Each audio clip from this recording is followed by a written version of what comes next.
Hey everybody, welcome back. My name is Matt. Thanks for stopping by the channel. Now, this next pattern is the second in my Southern Appalachian Great Smoky Mountains series. This one is the North Carolina Yellow Sally.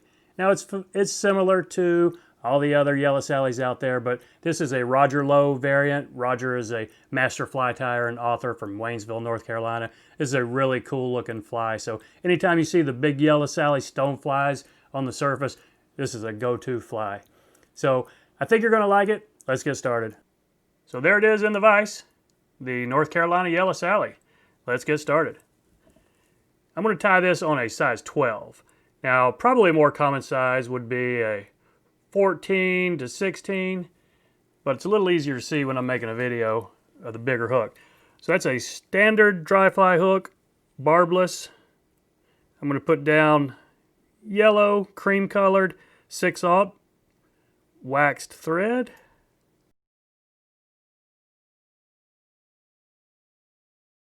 Now take it back to the bend of the hook, put a little wax on it.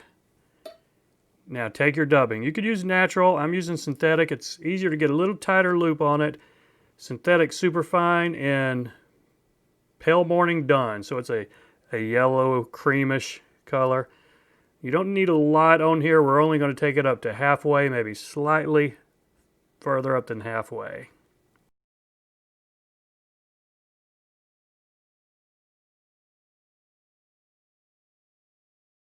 Now, let's tie on the wing. Some elk body hair. Natural, I think this is bleach, but they're pretty close. So take a big clump of it, about like that right there. How many is that? That's 47 fibers. That's exactly how many you need. Put it in your hair stacker, give it a couple of whacks, and it did not stack that well, so now I'm going to be down to about 45 fibers. Oh, that happens. See if that worked better. Yeah, there we go. That's pretty straight. Now, pull that out of there. Now, a couple options here. In my research, I've seen it tied with the wing longer and sticking way out.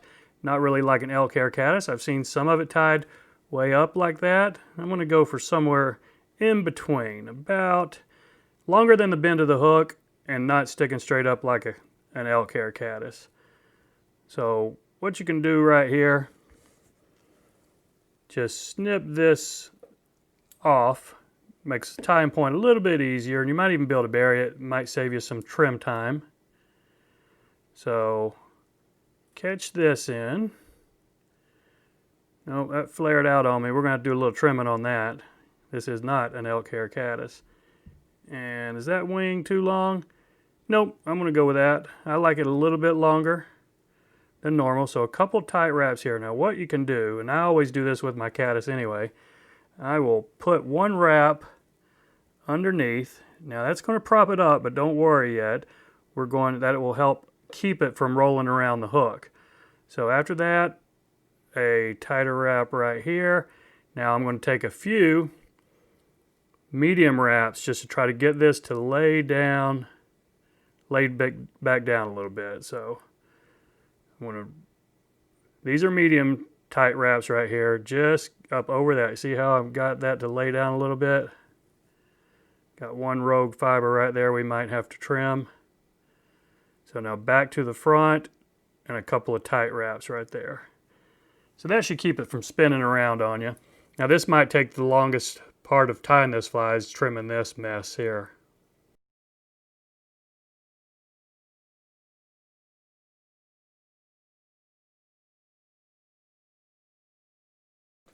Okay, if you don't get them all, don't worry about it. We're going to build this little ramp right here where we're going to put our thorax, which is going to be more dubbing and then some palmered hackle, dry fly hackle.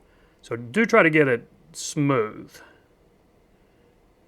That way you can use less dubbing right here. So if you can build a smooth taper right here, I think the fly will look better in the end.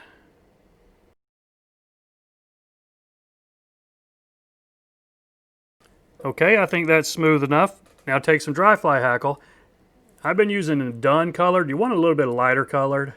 You could probably do a grizzly on this, but the original North Carolina pattern calls for a light to medium dun. So I'm going to stick with the original. I'm going to catch this in to the back. I'll bury that stem right there. Now I'm going to put a little more wax on my thread and use that same dubbing I did for the body for the thorax here.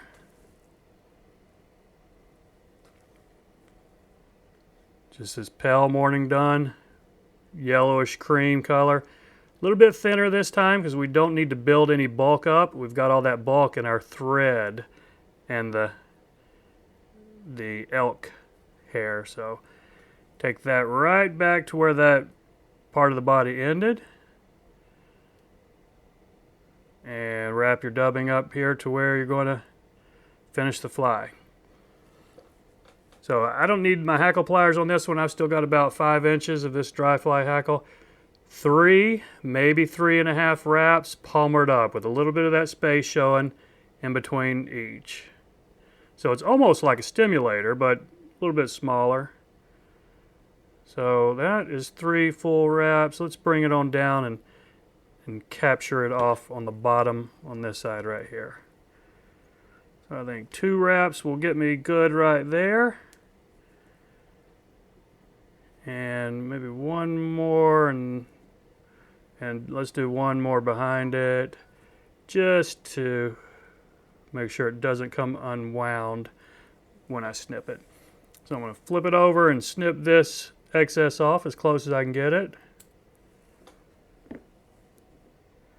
Now we're ready for the head. Not a whole lot of cleanup to do. We've got a couple fibers leaning forward there, so I'm going to pull those back and just wrap a little ramp back up. Now if I got a couple of fibers there, you can either live with them or trim them. If you're making an Instagram fly, you probably trim them. If you're making a fishing fly, you're probably good to go. So I'm going to do a 4 turn right there. Snip my thread. I'll put a drop of head cement on this thing, and this North Carolina Yellow Sally is ready for the river. So that's all, folks. I appreciate you watching. We'll see you next time.